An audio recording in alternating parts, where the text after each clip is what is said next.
많은 사람들이 신을 믿는다 그렇게 이야기하면 어떤 형상의 절하는 모습을 상상을 합니다. 불교에서 부처님 그 형상 앞에 절을 하는 모습이 가장 대표적이죠. 오늘 본문 40절 41절에 자신들을 위해서 금송아지를 만들고 그 앞에 제사하는 것도 마찬가지입니다. 고대로 갈수록 사람들은 이런 신들의 자기의 전부를 걸었습니다. 모든 것을 신의 통치 영역 아래 두었고 거기에 절대적으로 복종을 했어요. 이것이 이제 역사가 지나오면서 사람들이 신으로부터 조금씩 멀어집니다. 2021년 5월 20일 한 두어 달 정도 됐죠. 한 여론조사 기관에서 우리나라 사람들의 종교 비율을 조사를 했습니다. 거기에 따르면 종교를 가지고 있지 않은 사람이 60% 정도 됩니다. 그러니까 10명 중에 6명은 종교가 없는 거예요. 그리고 그것은요, 나이가 어릴수록 더 심해지는데, 예를 들어서 20대의 경우에 2004년에는 2명 중에 1명이 종교를 가지고 있었습니다. 근데 지금은 5명 중에 1명만 종교를 가지고 있습니다. 어떤 이들은 이런 현상을 두고 종교의 시대가 저물어 가고 있다 그래요. 정말 종교의 시대가 저물어 가고 있을까요? 종교를 이렇게 정의합니다. 신이나 절대적인 힘을 통해서 인간의 고민을 해결하고 행복을 얻기 위해서 인간이 만든 것, 그게 신입니다. 핵심은 뭐냐? 인간의 행복이 핵심이죠.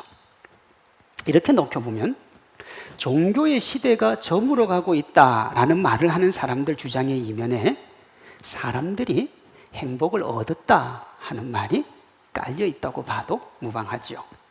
왜냐하면 행복을 찾는 게 종교의 목적이고 행복을 찾았으니까 종교를 떠나간다고 볼 수 있는 거죠. 자, 제가 질문 드립니다. 그렇다면 종교가 없는 이들이 행복을 얻었고 종교를 떠나는 이들도 행복을 얻었기 때문에 떠나는 겁니까? 뭐 그럴 수도 있고 아닐 수도 있어요. 어떤 이는 많은 돈으로, 또 어떤 이는 가진 권력으로 행복을 노래합니다. 자신이 원하는 미모를 얻거나 자신이 가지고 싶은 것을 가져서 행복한 사람도 있죠. 반면에 원하는 돈, 권력, 미모, 가지고 싶은 것 가지지 못해서 교회 떠나가는 경우도 적지 않습니다. 제가 부목사 할 때 어떤 성도가 다시는 교회 안 나오겠다고 그래요. 그래서 왜 안 나오시냐 그랬더니 예수님 믿으면 복 준다 그러는데, 예수님 믿으면 가정이 잘 된다 그러는데 잘 되는 게 하나도 없다는 거예요. 그런 하나님 믿어서 뭐 하냐는 거지요. 사실 종교를 떠나는 이유가 행복해서가 아니라 행복을 얻지 못했기 때문에 또 다른 걸 찾아 떠나가는 겁니다. 이처럼 사람들이 행복을 찾아서 종교를 떠나가기도 하고요, 또 새로운 것을 찾기도 하는 거예요. 오늘날 사람들은 이전 사람들보다 훨씬 더 행복에 목말라 합니다. 하나만 예를 들게요. 오늘날 상당수의 사람들이 외모와 몸매에 관심을 가집니다. 그리스 로마 신화에서 아름다움의 신이 뭐냐? 아프로디테입니다. 비너스로 더 잘 알려진 이 아프로디테는 그리스 신화에 나오는 올림푸스 12신 중에 하나의 신인데 미와 사랑의 여신입니다. 고대의 사람들은 아름다워지기를 원하는 사람, 그들이 아프로디테 신에게 도움을 구했습니다. 예뻐지고 싶어서, 아름다워지고 싶었어요. 그러나 오늘날 비너스를 찾아가는 사람은 거의 없죠. 아름다워지고 싶은 욕구가 사라진 것은 아닌데, 예전보다 더 아름다워지고 싶은 욕구는 더 강렬해졌는데 비너스를 찾아가진 않아요. 그럼 종교가 없어진 거냐? 그렇지 않습니다. 오늘날 이 비너스를 대신해서 자신을 맡기는 곳이 있는데 성형외과 의사들한테 요즘은 맡깁니다. 미국에 데미 무어라는 배우가 자신의 미모를 유지하기 위해서 7억이 넘는 돈을 들여서 얼굴, 팔, 다리, 전신 성형을 했습니다. 그럼 그 자매가 좀 못생겼느냐? 아닙니다. 뭐 자매라고 하긴 그래. 지금 나이가 워낙에 많기 때문에. 전 세계에서 가장 예쁜 연예인 중에 한 명입니다. 전 세계에서요. 그런데 더 예뻐지려고 성형을 한 거예요. 오늘날은 비너스와 같은 우상을 섬기지는 않지만 자신의 몸을 신격화하고 거기에 자신이 할 수 있는 모든 것을 다 쏟아 붓습니다. 자신이 원하는 아름다움이 아프로디테 우상이 된 거죠. 데미무어를 비롯한 아름다움에 목말라 하는 이들의 아프로디테가 누구냐? 성형외과 김 박사님도 되고 이 박사님도 되고 박 박사님도 됩니다. 그들이 지금은 그들의 신이 된 거예요. 예전에 신을 찾아서 험하고 깊은 산도 마다하지 않던 종교심과 오늘날 실력 있는 성형의사를 찾아서 어디라도 가는 것은 우상의 내용이 바뀌었을 뿐이지 우상을 섬기는 본질은 그대로입니다. 행복이지요. 아니 어쩌면 종교심이 훨씬 더 강해졌고 다양해졌다고 볼 수 있습니다. 종교의 중심에는요 사람이 있습니다. 아까 얘기했잖아요. 사람이 자기의 행복을 위해서 종교를 만든 거니까요. 그럼 기독교 중심에는 누가 있습니까? 기독교 중심에는 하나님이 있습니다. 제가 이 말씀을 드리는 이유는 기독교가 종교가 아니라는 겁니다. 종교는 사람의 손에 의해서 만들어졌고 기독교는 하나님에 의해서 시작되었습니다. 그러므로 사람이 없으면 종교도 없어요. 그러나 기독교가 사람이 없어도 여전히 존재합니다. 왜냐하면 하나님은 존재하지 않은 경우가 없기 때문에 그래요. 믿지 않는 사람들이 일반 종교를 생각하듯이 기독교를 사람이 만든 종교로 보고 종교의 범주에 넣을 수 있습니다만은 근본적으로 기독교는 일반 종교와 다릅니다. 그리고 종교가 아니죠. 종교는 하나님을 마음대로 사람이 조종할 수 없으니까 자신의 뜻대로 움직이기 위해서 만든 거짓신입니다. 그래서 하나님은 절대로 우상 숭배를 하지 말라고 하신 거예요. 이를 달리 말하면 하나님보다 더 중요한 것, 하나님보다 더 크게 마음, 생각, 삶을 차지하는 그 어떤 것도 우리에게는 우상이 됩니다. 사람에게서 하나님의 자리를 훔치는 사람이 만든 대표적인 신이 두 종류가 있습니다. 하나는 사람의 마음을 흔드는 종교, 그게 우상입니다. 종교요. 이 종교에는 크게 두 가지로 나누는데요. 하나는 기독교 외에 모든 종교가 여기에 속합니다. 무생물에도 영혼이 있다고 믿는 애니미즘, 초자연적인 존재와 직접적으로 소통하기를 원하는 샤머니즘, 특별한 종류의 동물이나 식물을 신성시하는 토테미즘, 그리스 로마 신화도 엄밀히 얘기하면 여기에 속하는 거죠. 그렇게 그런 원시 종교가 내려오다가 어느 정도가 되면 소위 우리가 얘기하는 고등 종교가 등장을 합니다. 불교, 이슬람교, 도교, 유교, 힌두교 등이 여기 속하죠. 이들 종교는 너는 나 외에는 다른 신들을 내게 두지 말라는 10계명의 첫 계명을 위반한 겁니다. 우리 가운데는 이들 종교와 무관하게 살아가는 모든 사람인 줄로 믿습니다. 우리는 이 종교를 따라가는 사람이 아닌 줄로 믿습니다.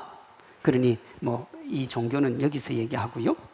다른 하나의 종교가 있습니다. 이게 참 심각한데요.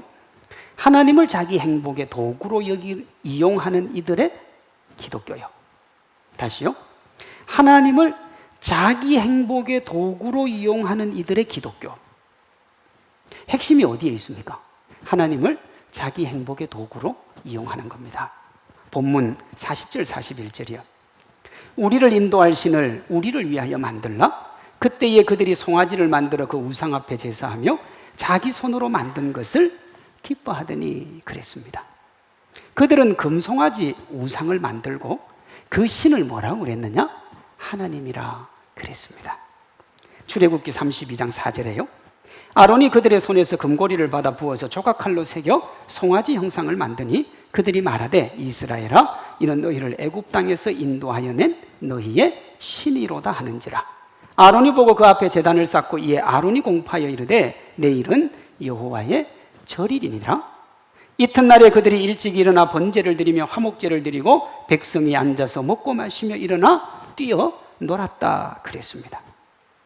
아론이 금송아지 우상을 만들었습니다. 만들고는 이 금송아지가 너희를 애굽에서 인도하여 냈다 그랬어요. 그러면서 뭐라고 하느냐?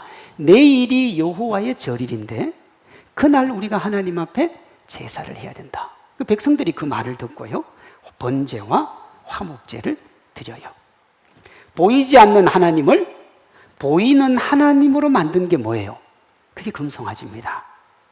이것은 1계명은 지키면서 2계명, 너를 위하여 새긴 우상을 만들지 말라 하는 것을 어긴 거예요. 그러니까 이들이 하나님을 떠난 건 아니에요.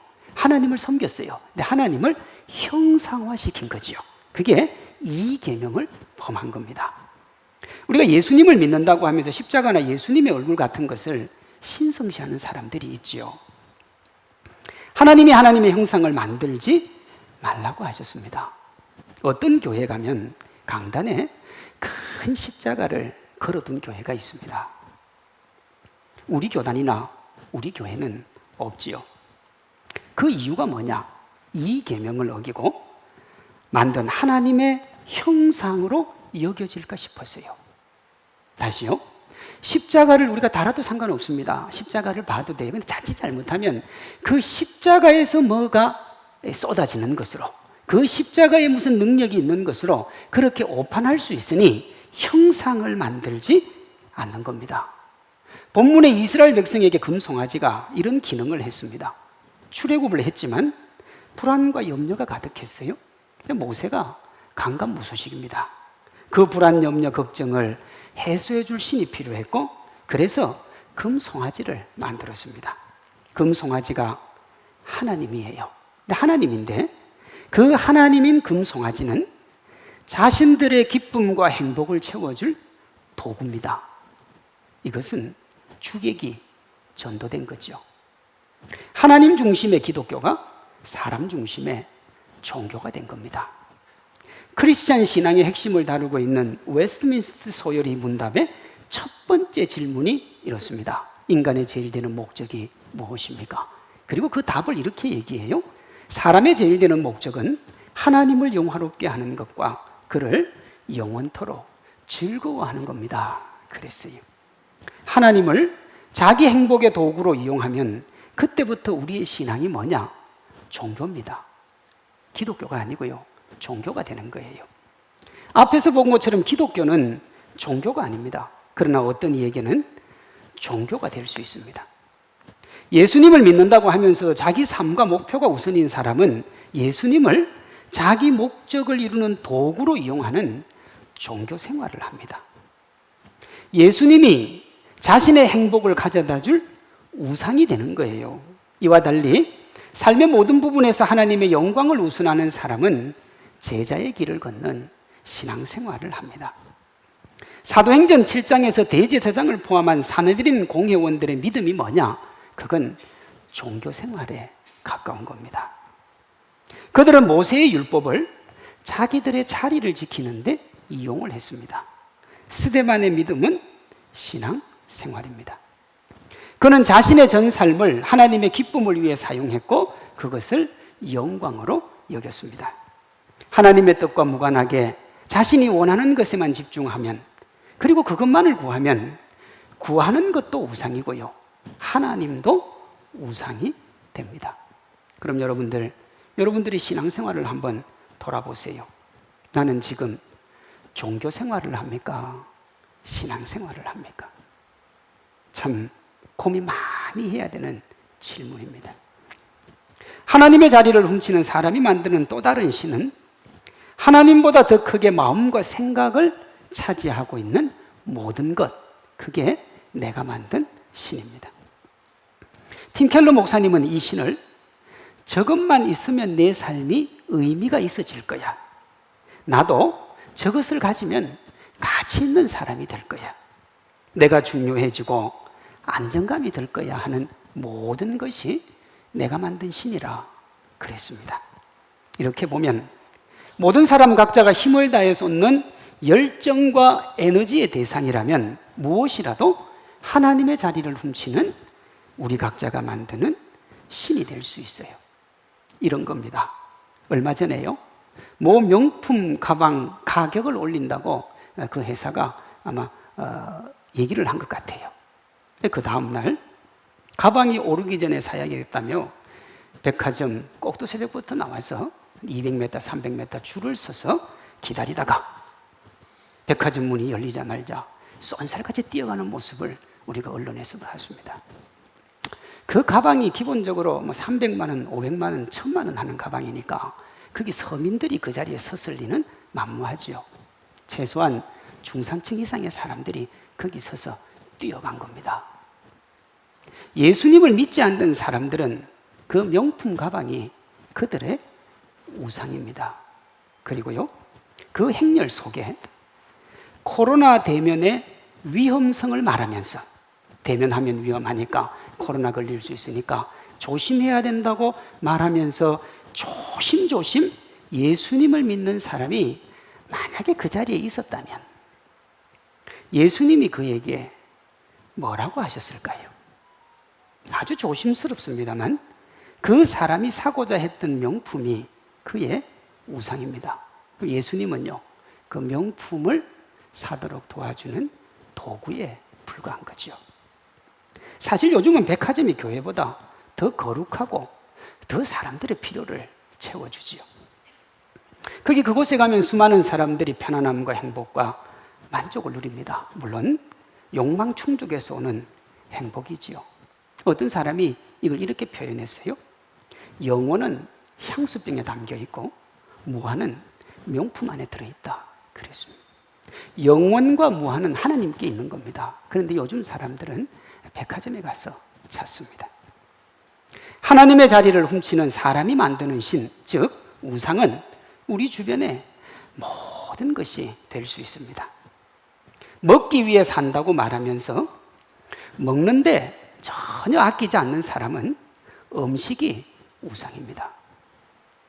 지극한 자녀 사랑으로 누구도 그 사이에 들어올 수 없다고 한다면 자식이 자기가 만든 신입니다. 우리 각자가 만드는 신이 엄청난데요, 그 중에 큰 영향력을 행사하는 세 가지를 제가 한번 살펴보려고 합니다. 먼저 권력입니다. 권력은 두말할 필요가 없는 인간이 만든 최고의 우상입니다. 사도행전 7장에 나오는 대제사장을 비롯한 산헤드린 공회원들이 예수님을 십자가에 못 박고 제자들을 비롯한 스데반을 핍박한 이유가 뭡니까? 권력입니다. 권력. 그들은 자신들이 가진 권력으로 안정을 누리고 사람들 위해 군림하는 것으로 삶의 의미를 가졌습니다. 그런데요, 예수님과 제자들이 그걸 건드린 겁니다. 다른 건 다 건드려도 이 권력은 건드리면 안 된다는 게 그들의 생각이었습니다. 그것이 예수님을 지키라고 하나님이 주신 힘을 도리어 예수님을 죽이는 데 사용하는 어처구니 없는 짓을 하는 것으로 나아갑니다. 하나님 섬기는 도구인 권력을 절대화하며 우상화시킨 거예요. 그들의 마음과 생각의 권력이 하나님보다 훨씬 더 크게 자리 잡고 있었고, 그로 말미암아 하나님이 권력의 신을 섬기는 도구로 전락을 한 거예요. 권력이 그래요. 여러분, 이 관점에서 보면 소위 힘을 가진 이들이 오만방자한 이유, 상식적이지 못한 행동을 당당하게 하는 이유를 알게 됩니다. 왜냐하면 상식보다 더 중요한 게 권력이고, 오만방자하다고 욕먹어도 권력만 가지면 되는 거니까요. 잘 보십시오. 권력의 신에게 자기 자신을 던진 겁니다. 둘째, 돈입니다. 돈이 어떻게 하나님보다 더 크게 우리의 마음과 생각을 차지하고 있느냐는 굳이 설명할 필요가 없지요. 오늘날 사람들은 돈을 삶의 다양한 가치 중 하나가 아니라 삶의 그 유일한 가치로 여깁니다. 그래서 돈을 더 많이 소유하는 것이 인생의 목표가 될 정도지요. 한번 볼까요?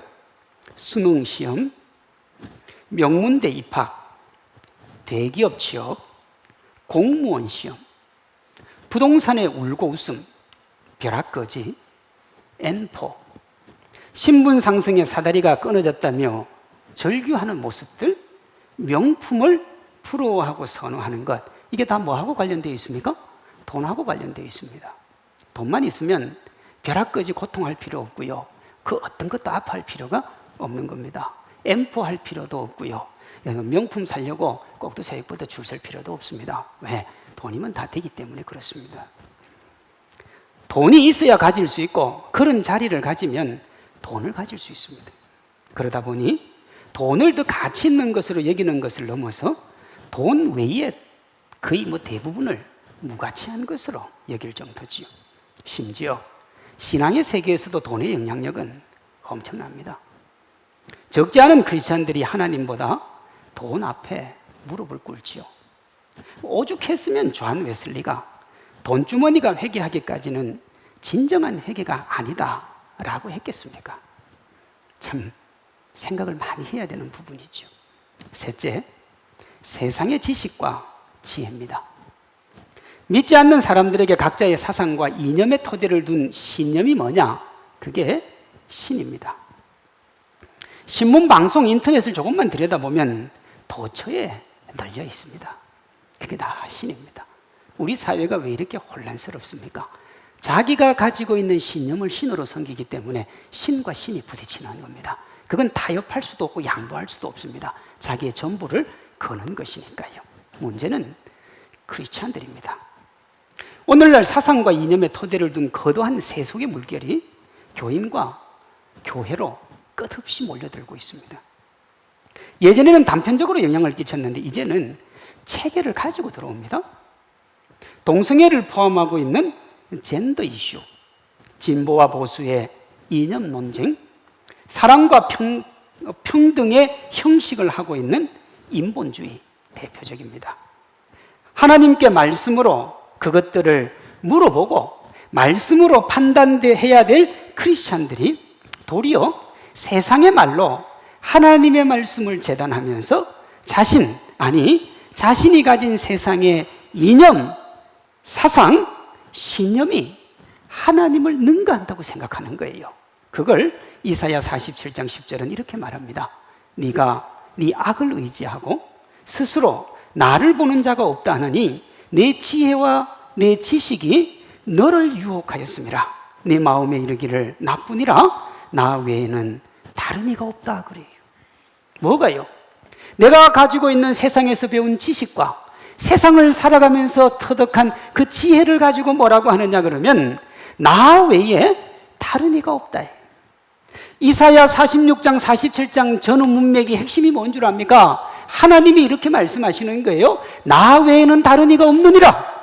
주님이 그렇게 말씀하시는데 세상에서 지식 가지고 세상에서 지혜 배운 인생이 하나님 앞에서 뭐라고 그러냐 그러면 나 외에 다른 이가 없다. 하나님도 나보다 못하다. 그러면서 하나님과 마주 앉는 겁니다. 마주 앉아요. 마주 앉을 수 없는 인생이 하나님과 마주 앉고 있다고 하는 것이 아이러니고 비극인 겁니다. 이보다 더한 교만이 없고 이보다 더 강한 우상이 없는 거예요. 예전에는 돈과 권력이 교회와 크리스찬들을 휘저은 우상이었다면 오늘날은 이념과 사상에 뿌리 내린 신념이 가장 강력한 신으로 부상을 하고 있습니다. 우리가 기억해야 될 게 있습니다. 사람이 가진 모든 것은 하나님께 받은 겁니다. 돈도 권력도 세상의 지혜와 지식도 하나님께 받은 겁니다. 창세기 1장이 하나님이 자기 형상 곧 하나님의 형상대로 사람을 창조하시되 남자와 여자를 창조하시고 하나님이 그들에게 복 주시며 하나님이 그들에게 이르시되 생육하고 번성하여 땅에 충만하라 땅을 정복하라 바다의 물고기와 하늘의 새와 땅에 움직이는 모든 생물을 다스리라 하시니라 그랬어요. 하나님이 권한을 줬어요. 네가 다 해라 이거예요. 근데요 전제가 있어요. 네가 다스리고 네가 통치하되 하나님의 뜻대로 하라는 겁니다. 하나님이 주신 권력을 하나님을 능가하는 데 사용하면 안 되는 거예요. 물질을 내 뜻과 내 마음대로 사용해도 되지만 하나님의 마음을 아프게 하면 안 되는 거예요. 하나님이 그렇게 하라고 우리에게 모든 것들을 다 주셨어요. 그런데 왜 사람이 하나님께 받은 것을 하나님과 바꾸는 이 어처구니 없는 행동을 하게 될까요? 그게요 욕심 때문에 그래요. 욕심 때문에. 야고보서 1장입니다 오직 각 사람이 시험을 받는 것은 자기 욕심에 끌려 미혹됨이니 욕심이 잉태한 적 죄를 낳고 죄가 장성한 적 사망을 낳느니라. 그래. 욕심이 삶을 뒤죽박죽으로 만드는 겁니다. 우리가 되돌아보면 우리도 대부분 그럴걸요. 욕심 안 내면 사실은 다 감내할 수 있는 게 상당합니다. 그런데 그 욕심이 화를 불러오고요, 고통을 불러옵니다. 그리고 그 결과가 뭐냐? 죽음이에요. 마음과 생각에서 시작하는 욕심, 즉 욕망이 인생을 파멸로 이끈다는 겁니다. 욕망의 출발이 마음이어서 사람들은 다 통제할 수 있을 것이라고 생각을 해요. 내가 이렇게 해도 난 통제할 수 있어, 나는 컨트롤할 수 있어. 하지만 욕망의 열차가 출발하면요, 누구도 그 욕망을 통제할 수는 없어요. 요즘 인기리에 방영되고 있는 드라마가 펜트하우스 3이라는 드라마가 있습니다. 이 펜트하우스는 아파트나 호텔 등 고층 건물의 꼭대기에 위치한 고급 주거 공간을 일컫는 말입니다. 이것의 사회적 함의는 원하는 것을 가진 욕망의 충족, 세상의 성공, 그게 펜트하우스입니다. 이 드라마가 3번째 시리즈입니다. 그러면 한 번 하고 2번 했는데 우리나라는요, 시청률 안 나오면 드라마 하다가도 안 합니다. 그러니 인기가 좋았던 거예요. 제가 찾아보니까 1편, 2편 시청률이 20% 후반대였습니다. 그리고 지금 3편도 17%대를 오르내리고 있습니다. 그 시청률 자체가 보여주는 게 뭐냐? 욕망을 풀어두고 힘겹게 쫓아가는 인간의 갈망, 인간의 욕망을 보여줘요. 이 드라마는요, 욕망을 향해 질주하면 욕망을 이룰 수 있는 듯한 시그널을 줍니다. 욕망을 향해 달려가면 될 것 같은 시그널을 주는데요, 실제로는요, 그 욕망을 절대로 이룰 수가 없어요. 그 안에서도 결국은 이루지 못합니다. 욕망의 싹을 틔운 것은 자신이지만 나중에 욕망이 그의 의지와 상관없이 그를 끌고 다니는데요, 끝이 없는 거예요. 볼까요? 드라마를 이끌어가는 주제가 뭐냐? 부동산과 교육입니다. 그러니까 부동산 잡고 교육 잡으면 정말 행복하게 산다는 거예요. 그러니까 지금 우리 사회하고 똑같죠. 근데 여러분, 부동산 잡을 수 있습니까? 교육 잡으셨어요? 못 잡아요. 부동산과 교육이 우리를 이끌어가고 우리는 그거 따라간다고 숨을 헐떡이고 있습니다. 가질 수 없는 것을 가질 수 있다고 얘기해요. 가질 수 없는 걸 가질 수 있다고 다리가 찢어지도록 달려가도 가지지 못해요. 그러니까 이제 깨닫고 하는 말이 뭐냐? 벼락거지입니다. 벼락거지.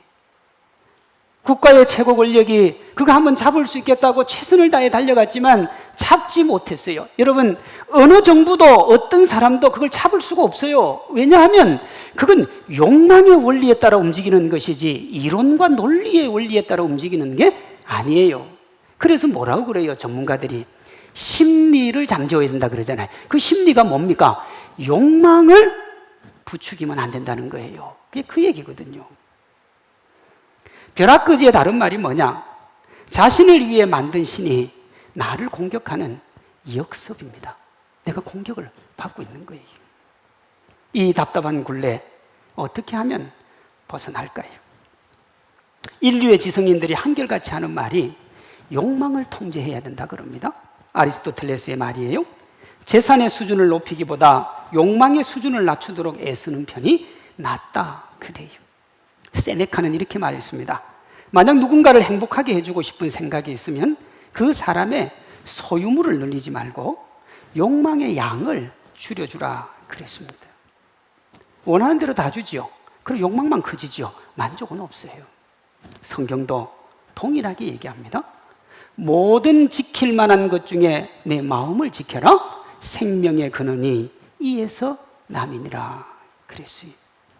마음을 잘 지키면 욕망을 제어할 수 있고 파멸로 끝날 인생이 생명의 기쁨을 맛보게 됩니다. 그런데 문제가 있어요.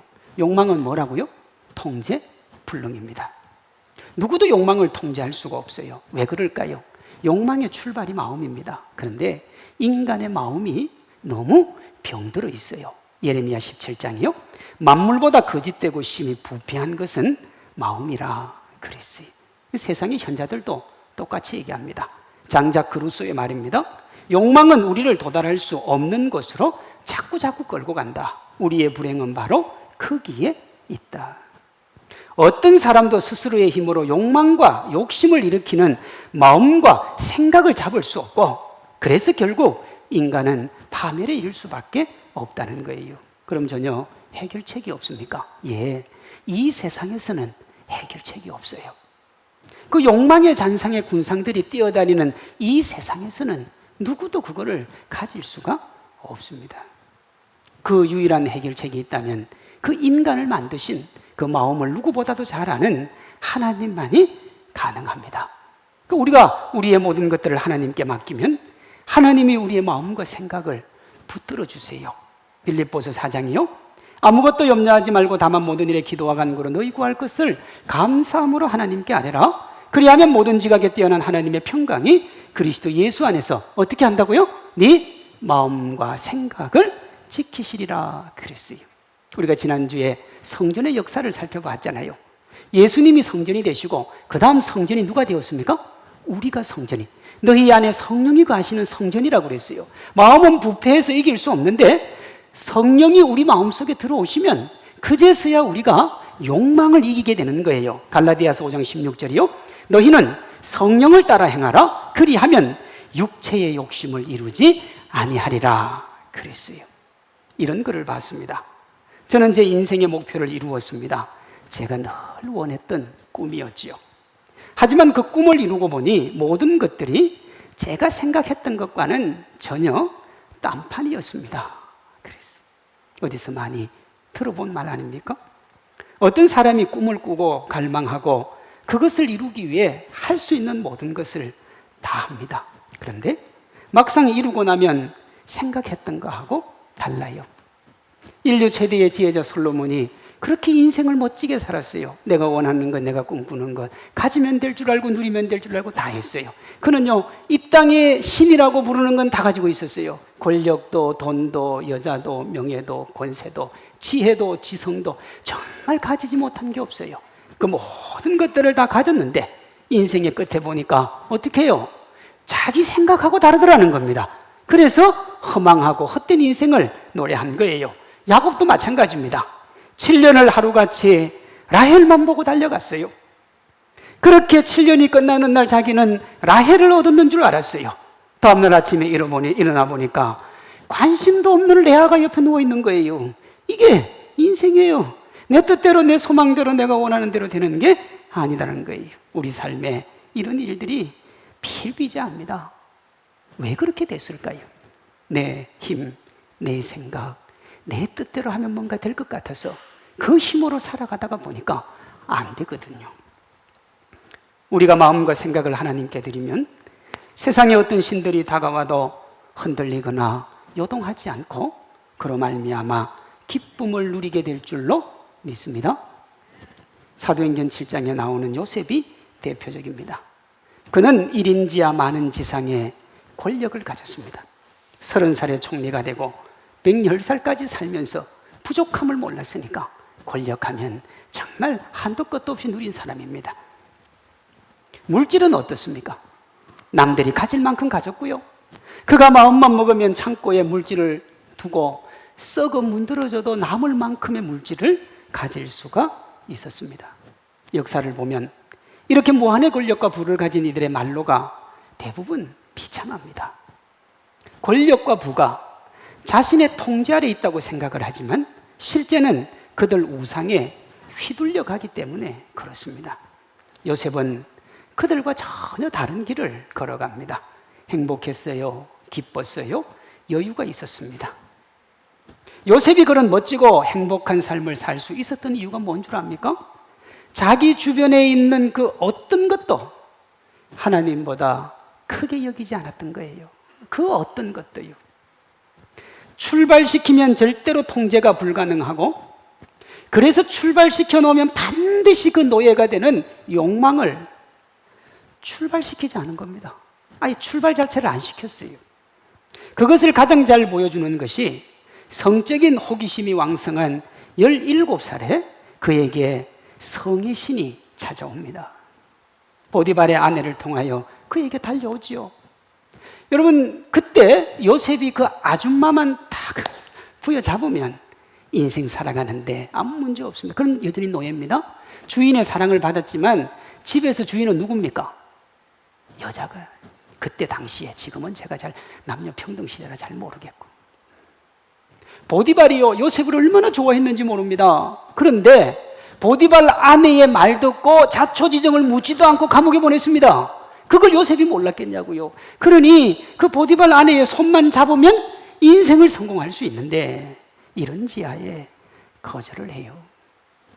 적지 않은 사람들이 세상을 이기려면 세상에서 가장 강한 걸 가져야 된다고 생각을 합니다. 그래서 내가 뭐 어떤 사람이 나하고 같은 친구가 더 잘 되면 저 사람보다 내가 더 높은 자리, 더 많은 돈, 더 많은 권력을 가져야 된다고 생각을 해요. 역사를 보십시오. 그렇게 세상에서 강한 것을 가진 이들 상당수가 무너지고 넘어졌습니다. 세상을 이기는 힘은 세상에서 강한 것을 가지는 게 아니라 하나님을 하나님의 자리에 모시고 하나님께 무릎을 꿇고 하나님을 섬기는 것이 가장 강한 겁니다. 이 세상의 어떤 것, 그것이 무엇이라도 하나님의 자리를 훔치도록 두지 않는 거예요. 그러면 하나님이 내 인생의 주인 되시고요, 하나님이 이 세상의 모든 것을 주셨기 때문에 그 어떤 것도 하나님을 이길 수가 없어요. 그러니 주님의 승리가 곧 나의 승리가 되는 거예요. 내가 얼마나 하나님을 의지하고 하나님을 신뢰하고 하나님을 바라보느냐가 중요한 것이지 세상에 뭐 어떤 것을 가지고 있느냐 얻는 거냐가 그렇게 중요하지 않다는 거예요. 우리 주변에 모든 것이 언제라도 나의 신이 될 수 있고 내가 만든 욕망의 신이 내 마음의 자리에서 하나님을 훔쳐갈 수 있습니다. 예를 듭니다. 음식, 여가, 여행, 오락, 가정, 자녀, 직업, 돈, 취미, 사회적 지위, 학벌, 명예, 권세, 대의명분도 됩니다. 신념이나 확신, 사상, 기부. 내가 누군가에게 기부를 많이 하는 것도 그게 신이 될 수 있어요. 사랑, 성공, 성취, 완벽주의, 일중독, 우유부단, 타인을 통제하려는 마음, 심지어 교회 안에서 하나님을 섬기는 헌신도 신이 될 수 있어요. 제가 이렇게 말하는 이유는 이것 말고도 어마어마하죠. 이 세상에 그 어떤 것도 우리의 신이 될 수 있는 겁니다. 조금만 방심하면 그것들이 우리에게서 하나님의 자리를 빼앗아 주인 행세를 합니다. 여러분이 귀하게 여기는 그 모든 것들이 여러분의 신이 되지 않도록 세상에서 얻은 그 어떤 것도 하나님의 것이 되도록 하는 유일한 한 가지 방법이 있는데, 여러분, 그게 청지기 의식으로 사는 겁니다. 내게 있는 모든 것은 내 것이 아니라는 거예요. 하나님 거예요. 하나님이 누리라고 하나님의 영광을 위해 쓰라고 그건 나에게 주셨다는 거 기억하면 우리가 욕망의 노예가 되지 않습니다. 여러분 자신을 한번 되돌아보시면서 마음과 생각을 하나님이 주관하시는지 한번 돌아보십시오. 그렇게 우리가 하나님께 모든 것을 맡기면 하나님이 우리의 마음과 생각을 지켜주십니다. 모두가 넘어지는 욕망을 이기고 누구도 가질 수 없는 참된 행복과 기쁨을 허락해 주세요. 그러면 이런 질문을 할 수 있잖아요. 그러면 모두가 이 세상에서 추구하는 그 신들을 나는 어떻게 가질 수 있습니까? 그리스도인도 이 땅을 살아갈 때 돈이 필요하고 명예가 필요하고 권력도 필요하잖아요. 다 필요하잖아요. 그럼 그걸 어떻게 가질 수 있냐고요? 하나님의 마음 가운데, 하나님의 뜻 가운데 우리의 모든 것들을 주님께 드리면 주님께서 그 모든 것을 우리에게 더 주실 줄로 믿습니다. 그게 마태복음 6장에 먼저 그의 나라와 의를 구하면 이 모든 것은 내가 너희에게 더해 주시겠다고 하는 약속입니다. 오직 하나님만 섬기고 하나님만 따르는 신실한 청지기의 삶으로 이 행복과 기쁨 누리시기를 주님의 이름으로 축원합니다.